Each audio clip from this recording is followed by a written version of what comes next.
네, 이번에는 그 마무리 기법의 세 번째 시간으로서 문손잡이 기법을 설명드리겠습니다. 자, 판매 실패 기법 또는 문손잡이 기법.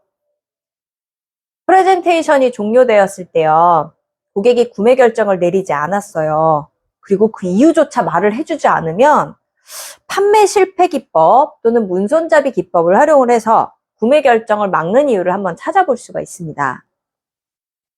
자, 역심리학을 이용해서 판매 노력을 계속 하는 대신 정중하게 상담을 끝내버립니다.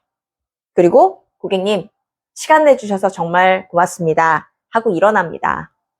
그리고 나가면서, 그런데 고객님, 제가 조금 전 프레젠테이션을 할 때 어떤 점에 문제가 있었는지 좀 알려주시면 다른 고객을 만날 때 제가 도움이 될 것 같습니다. 구매하지 않기로 결정한 진짜 이유를 알려주시겠습니까? 이렇게 말을 해보세요. 자, 긴장이 풀린 고객님은요, 그때 가서 진짜 이유를 이야기를 하는 게 보통입니다. 그러면 그걸 들으시면은 이제 나가시면 안 되겠죠. 자, 고객님, 그건 제 실수였습니다. 몇 분 안에 제가 어떻게 정확하게 할 수 있는지 설명을 드리고 가겠습니다 하면서 다시 앉아서 판매를 시작하시면 됩니다. 자, 이런 간단한 과정으로 얼마나 많은 판매가 판매 직전에, 실패 직전에 되살아났는지 알면 정말 놀랄 겁니다. 자, 그리고 막판 거부 반응이 있어요. 자, 가만 고객은 마음속으로 이미 구매 결정을 내렸는데도 우리 이제 낚시 바늘에 물고기를 걸면은 막 발버둥을 치지 않습니까? 그렇게처럼 마지막 발버둥을 칩니다. 그래서 고객이 어떤 거부 반응을 보일 수가 있죠, 마지막에. 그때, 고객님 정확하게 어떤 의미이실까요? 라고 여쭤보셔야 합니다. 그게 뭔지 여쭤봐도 될까요? 이런 질문을 하면 우리는 주도권을 가지게 됩니다. 자, 가격에 대한 거부 반응이 있겠습니다. 가격이 얼마지요? 라고 상품에 대해서 잘 알지도 못하고 가격과 상관없이 비싸요. 나는 그 정도 지불 능력이 없다고요. 생각해 볼게요. 뭐 등등의 반응이 나올 수 있습니다. 그러나 지불할 용의, 지불할 그런 마음이 없다는 것과 있다는 것과 지불할 능력이 있다는 것은 전혀 별개라는 것을 명심을 하셔야 합니다. 자, 가격을 구매 거절 이유로 제시를 하시는 거는요, 그게 경험상 거절하기 제일 쉬운 방법이기 때문에 그렇습니다. 차별화가 전혀 되지 않은 상품일 경우에만 가격이 유일한 선택, 거절 기준이 되는 겁니다.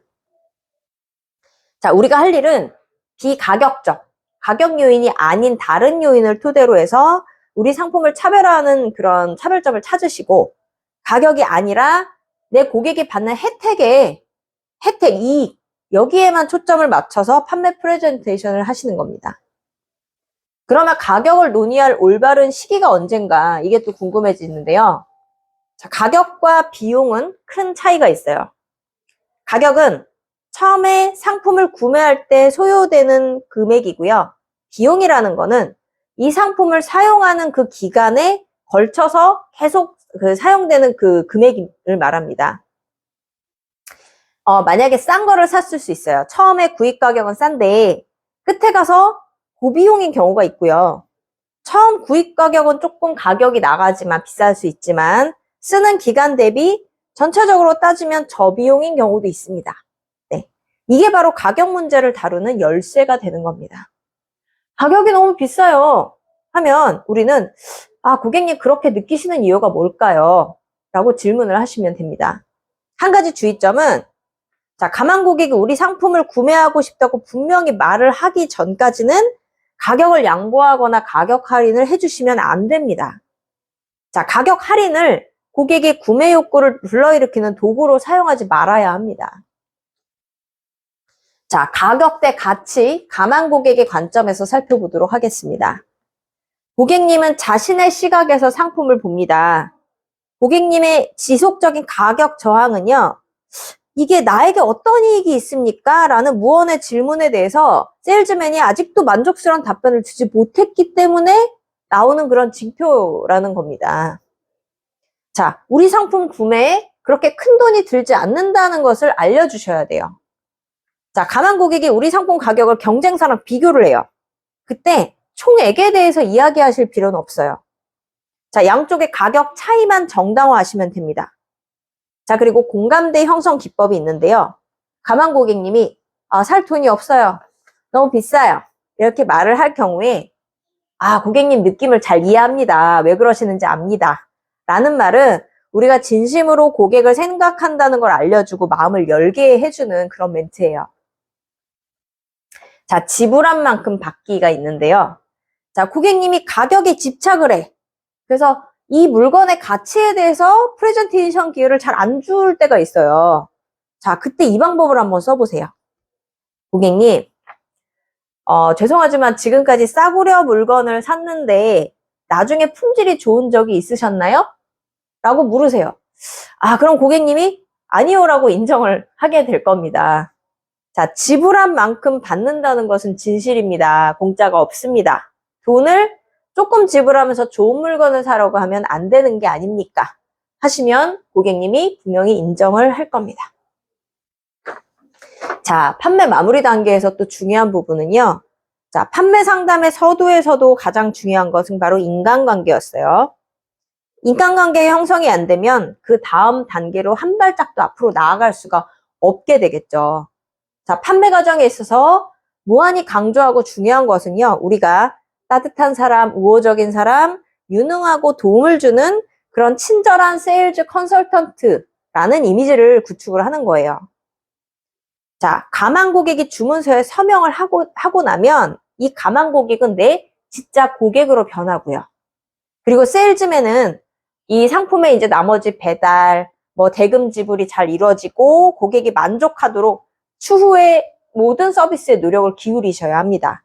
최종 구매 결정을 하는 순간 고객과 나는 사업상 결혼을 하는 것과 마찬가지가 되는 겁니다. 자, 오늘날 저희가 판매에서 가장 취약한 점 중에 하나를 좀 지적을 하자면요.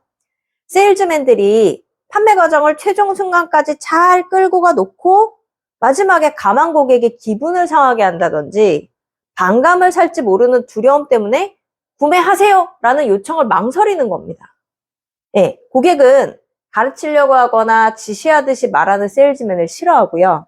자신이 의사결정의 주체자라고 느끼고 싶어 합니다. 억지로 강요되어서 결정하고 싶지 않아 한다는 겁니다.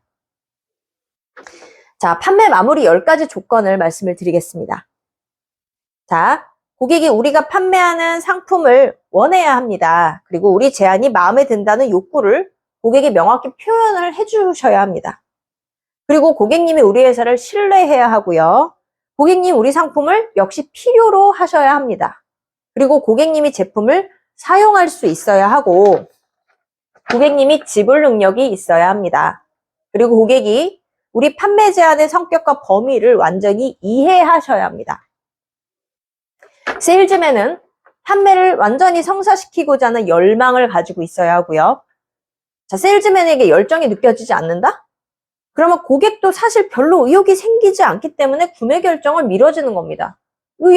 열정은 이게 전달되는 효과가 있거든요. 그리고 세일즈맨은 좋은 마무리 기술을 가지고 있어야 해요. 자, 뭔가를 배우고 싶으면 연습을 반복하십시오. 자, 세일즈맨은 거절을 당하더라도 판매를 계속할 준비가 되어 있으셔야 합니다. 또 세일즈맨은 마무리 질문을 던진 다음 침묵할 수 있어야 합니다. 마무리 질문을 던졌는데 침묵이 길어질수록 가만 고객이 구매할 가능성은 높아지는 겁니다. 사실 먼저 입을 여는 쪽이 사실 집니다.